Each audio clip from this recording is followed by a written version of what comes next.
Okay, happy Monday to everyone. It's Monday, the 7th of June, and right around noontime here in Mexico. And I'm going to give you an update on the Mexican midterm elections. With a little bit of sleep, a little bit more rested. I still have some bags under my eyes. It was a long day yesterday, a very interesting day, very fun day. Um, and so now we have more results. Things are a little bit clearer, and we can give you a more detailed overview about how it shook down yesterday.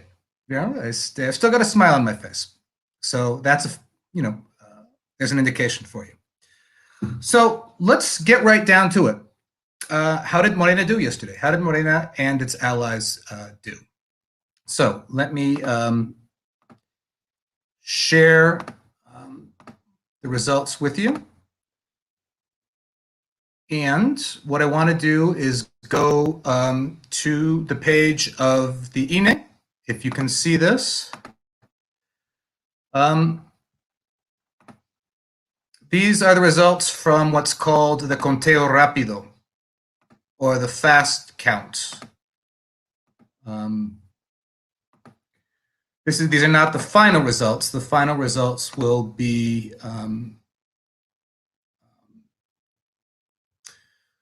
won't come out until Wednesday, when they have the results at the district level count. So this is what's called the fast count and conteo rápido. And the fast count shows that Morena is in the range of winning between 190 and 203 seats in the Congress, between 190 and 203 seats. Its coalition partners, the Workers' Party, from one hand, PT, Partido de Trabajadores, are set to pick up another 35 to 41 seats. And its other coalition party, the Green Party, El Partido Verde, is set to pick up between 40 and 48 seats. So if you add all these up, let's say the lower range, 190 for Morena, 40 for the Green Party, that's 230, and 35 more for the Workers' Party, that's 265. 265 seats. The Congress has 500 seats, so they easily clear the threshold for a majority. If you go at the upper range, 203 plus 48, 251, add another 90 to that, you get 292 or so. And that's just the estimation for the fast count. We'll see how the district count comes out on Wednesday. We have to be very careful, as always, to make sure that the results in each of the districts, in each of the precincts, is reflected in the district count on Wednesday, and that there aren't frauds along the way. Coming in second place is the coalition of the right wing, which is made up of the PAN, the PRI, and the PRD. The PAN between 106 and 117 seats, the PRI between 63 and 75 seats, and the PRD with between 12 and 21. So their lower number, 106, 63, 169, around 180 to 210, 220 or so. So Morena and its coalition easily keeps the majority in Congress. If we want to go to voting percentages, Morena's voting percentage is between around 35%. The Green Party another 5.5 to 6%, and the Workers' Party 3.1 to 3.5%. So that's the range again of the votes for the coalition. Again, we're talking about somewhere in the range of the 40s, the mid 40s, all told. This is a multi-party system. It's not a two-party system like the US. So no party is ever, in very rare circumstances, going to clear 50%, and certainly not on its own, except in rare circumstances. So that's a vote from the coalition. There was some worry that the Workers' Party, the Partido de Trabajo, wasn't going to clear the 3% threshold needed to maintain public financing and maintain itself as a viable national party. The Workers' Party cleared that threshold, barely, but it did, with 3.1 to 3.5%. And there was also some question as to whether the PRD was going to clear that threshold or also become extinct as a party, but it also cleared the threshold barely and will continue in existence. Why, God knows, but it will continue in existence as a national party. Turnout yesterday, let's get the turnout numbers up here, were between 51.7 to 52.5%. We had said yesterday that from our anecdotal evidence, it had seemed like a good day turnout-wise. And that appears to have been borne out. I think turnout in the last midterm elections in Mexico was around 48%, so about 4% up from previous midterms, taking into account the pandemic and a lot of other factors. That's a very good turnout for midterms. Remember, these are midterm elections. This is not a presidential election. And the presidential election, I think turnout was 65% or so. So let's remember that, because other countries really like to lecture Mexico and all of Latin America on its democratic processes. Here we had a turnout of about 52%. The turnout for the US midterms, just to give you a point of comparison, in 2018, which apparently had the highest turnout for a midterm election since 1914, was still only 49%. And usually US midterms, the turnout is even lower. It's down into the 40s. So turnout higher here in Mexico than the US, as tends to be the case generally in elections. Turnout is higher in Mexican elections. So if we want to take a look at the states, there's been some variation since we talked last night. Last night we were talking about Morena winning 12 of the 15 governor's races in contention, and 13 if we counted San Luis Potosí and its allies there. That's changed a bit, but Morena is still looking to win 11. Here are the results, so let's look at those. Baja California with Marina Pilar Avila, very comfortable victory in Baja California, 48 to 31%, a 17-point victory over the corrupt businessman Jorge Hangron. So that's a very welcome victory for Morena there. Sometimes you're just very happy to see people lose, and Hangron is somebody that you want to see losing. So very, very glad there that that Morena won in Baja California. And Baja California Sur, many Americans or foreigners might not know that peninsula under California, called Baja or Lower California, is actually divided into two states. So there's Baja California, which is, which has Tijuana and borders San Diego, and then Baja California Sur, or South, the state on the bottom half of the peninsula. And there also, Morena wins with Victor Manuel Castro, a 6-point victory over a whole coalition of parties that ganged up to try to beat Morena there. PAN, PRI, PRD, and some other smaller satellite parties. In Campeche, where there were a lot of electoral problems yesterday, Lady Sansores, with 75% of the prep, is ahead by 2 points, winning in Campeche. But again, the electoral problems continue there. So Campeche is a place to keep its eye on, to make sure that if indeed Morena goes ahead to pull this out, looks like it will,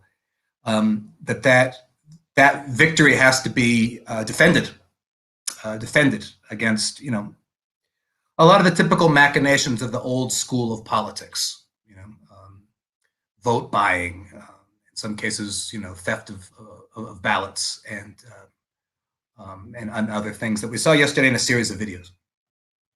Chihuahua, Morena is not winning here. There was the original thought that it would or might be with Juan Carlos Loera, a good candidate that came up through the party, not one of these people parachuted in from other parties. Colima, Morena does win, the Morena Panal coalition, and prep count has been complete there, so that looks definite. Guerrero is an interesting case. The state of Guerrero in the south. Again, a very troubled state. It's one of the three poorest states in Mexico, and also has medical problems because of the cultivation of the poppy used to make heroin. And so there were a lot of interests there trying to undermine a Morena victory in Guerrero. And actually, the National Electoral Institute intervened to withdraw the candidacy of the Morena's original candidate, Salgado. So what Morena did, kind of as basically a fuck you to the Electoral Institute, is that they ran his daughter, Evelyn Salgado. Now, Salgado, gosh, is not somebody you'd want to see running as a Morena candidate. A lot of scandals, accusations of sexual assault, but that's not why, the Electoral Institute withdrew his candidacy. They did it to try to screw with Morena as a party. And I think that's something the voters should have decided. The voters should have decided if they wanted somebody like Salgado as their governor. But instead, what I think the INE did is le salió el tiro por la culata, as you say, and instead of having Felix Salgado face the voters with his past and letting the voters, even reject him, there's a really legitimate reason to not vote for Felix Salgado as governor. The Electoral Institute turned it into, instead of, Felix Salgado with his past, it was the Salgado family against the Electoral Institute, which looked like, that it was meddling. It was meddling in the rights of the parties to choose their own candidacies and the rights of the people to decide. So that didn't work for the INE. Felix Salgado's daughter, Evelyn, wins comfortably, or is winning comfortably in Guerrero as the count goes. Michoacan is another case where they switched out the candidate, also on this technicality of supposedly conducting a primary campaign and not handing in expense reports, and it's a whole thing. Again, so what they did was they switched out the National Electoral Institute withdrew the candidacy of Morena for governor and for mayor. So what Morena did is also another kind of a fuck you to the Electoral Institute, is they took the mayoral candidate who had been withdrawn and made him the gubernatorial candidate. And that's a very tight one.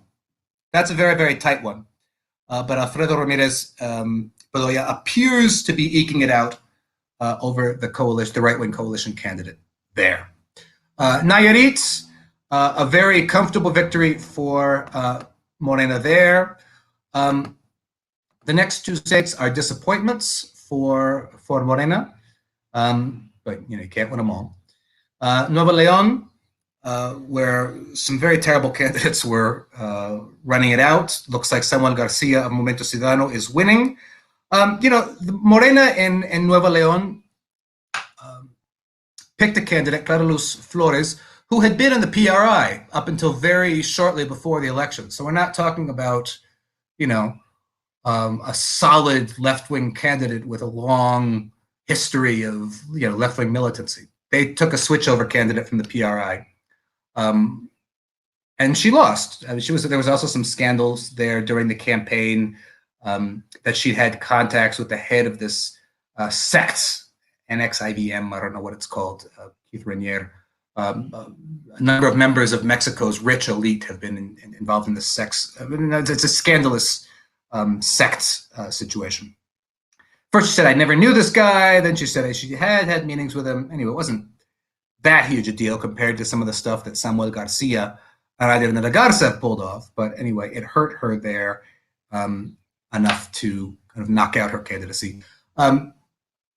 Morena was in Querétaro, but that was that was coming along. This wasn't a surprise. Morena's allies, to say it a certain way, in the Green and the Workers' Party win in San Luis Potosí.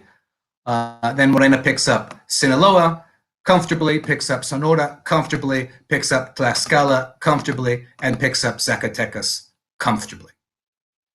So that's a very good day.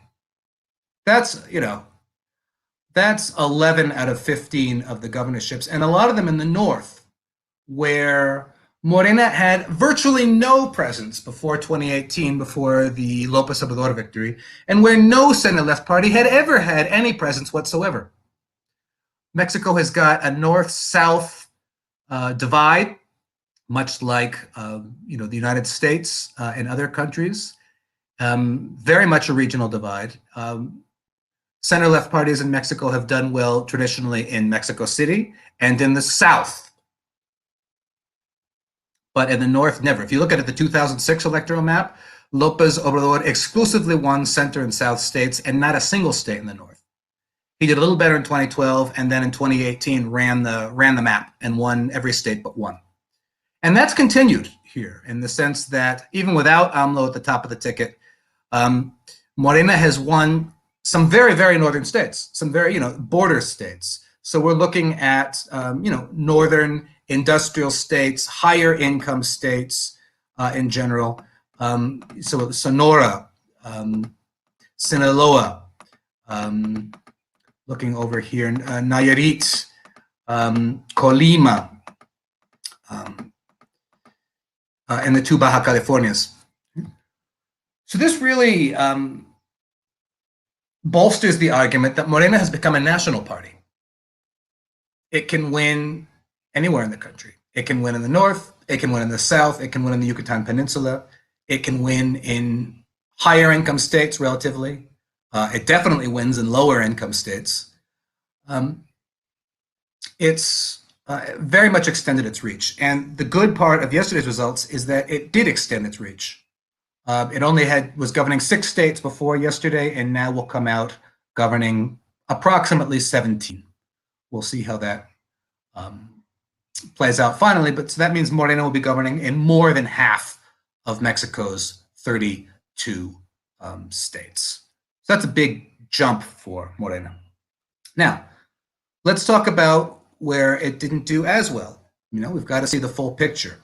And one place where Morena did very poorly yesterday, surprisingly poorly, is in Mexico City, which is its long-term bastion. Its long-term bastion of support and its springboard for presidential candidates. When the PRD, the then party of the center left, before it sold itself out, first won the mayorship of Mexico City under Cuauhtemoc Cárdenas in 1997, that was a very, very big deal. That was a big first opening for the parliamentary left in Mexico, and it's governed Mexico City ever since. With Lopez Obrador, with Marcelo Ebrard, and now Claudia Sheinbaum, right? Before her Mancera, who, certainly not on the left. That's how that happened. And now with Claudia Sheinbaum, who was, looking to be a presidential candidate, very likely for Morena in 2024. But let's look. Let's look at these different delegations in Mexico City. Before the elections, Morena governed all but one of them, I believe. But here they lost Azcapotzalco, Coyoacán, Coajimalpa. They lost Magdalena Contreras. They lost Álvaro Obregón. They lost Cuauhtemoc. They lost Miguel Hidalgo. They lost Tlalpan. And it's very close in Xochimilco. It looks like they are going to retain the majority in the Congress of Mexico City, but very, very close. It's very close. And because they won a majority of the districts, because the actual vote count, I think the coalition actually came out ahead of Morena very slightly in Mexico City. And that's a big surprise.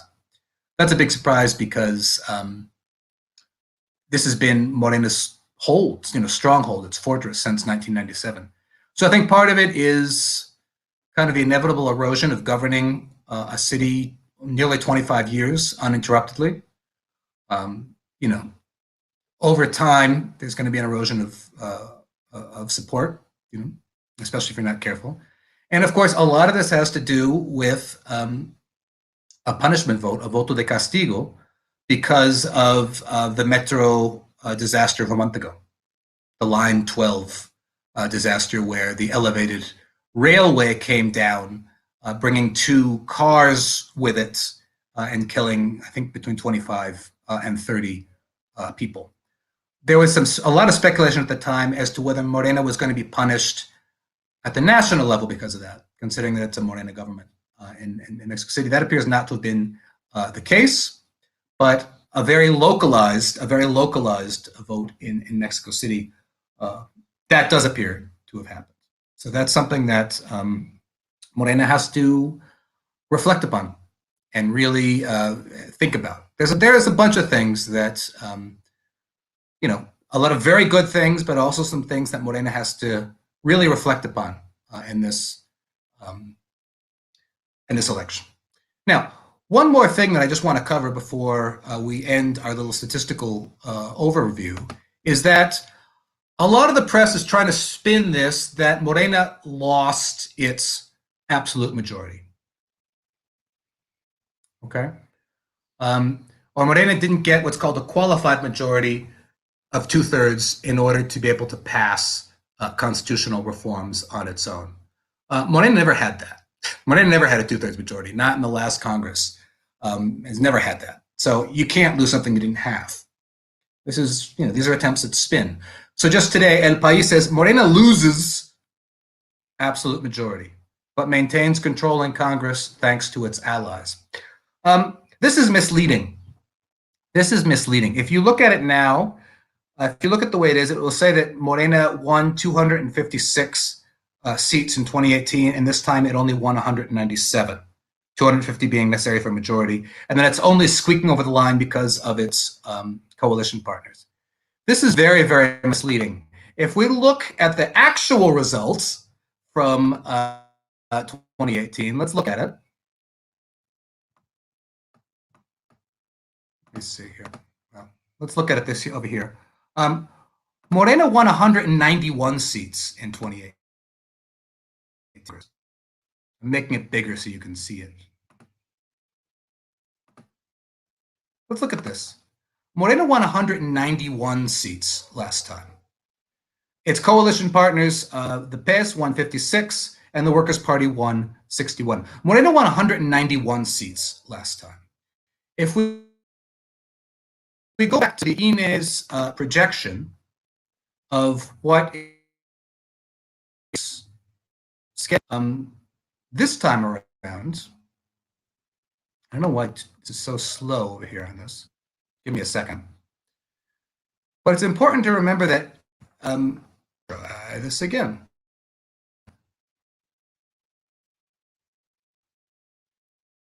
There we go.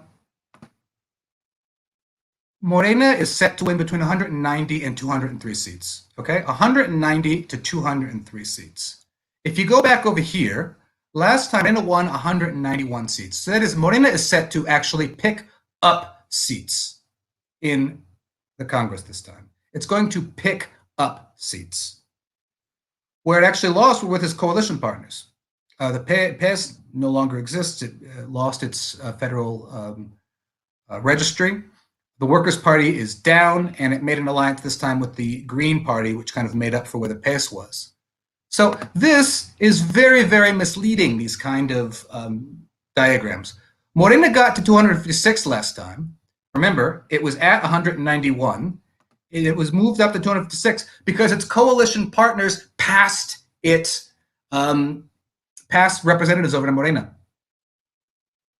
It gave Morena 50 more representatives or diputados. So Morena went from 191 to 256. They gave Morena, basically they switched parties within the coalition in order to make sure Morena crossed the line on its own of 250 deputies in order to have majorities in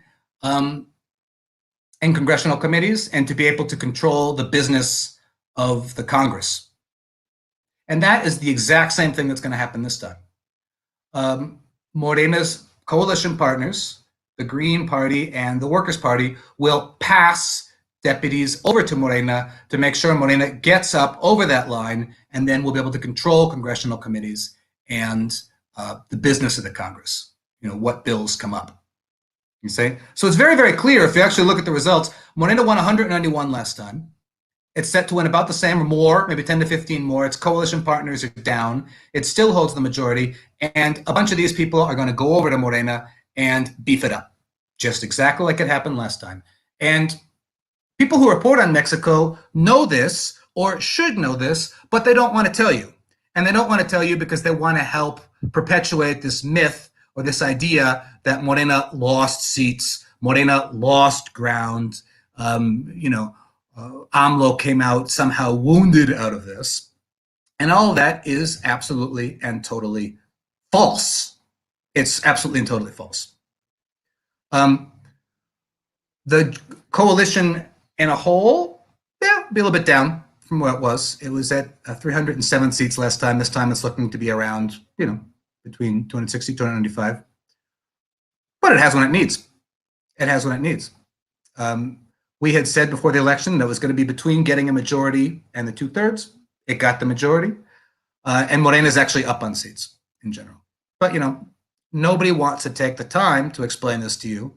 And a lot of times there are a lot of interest in that you don't know this so that they can show misleading diagrams like the one you just saw and misleading headlines that you've seen throughout the English language press today.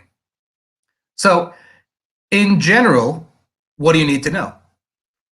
Morena holds the Congress and will continue to set the agenda for the next 3 years in Mexico for the rest of AMLO's term, wins the Congress comfortably. Morena wins 11 out of 15 governorships and many, many state legislatures. And Morena had a tough day in Mexico City, and that should be cause for reflection. If you look at maps now of Mexico City, electoral maps, it's really split.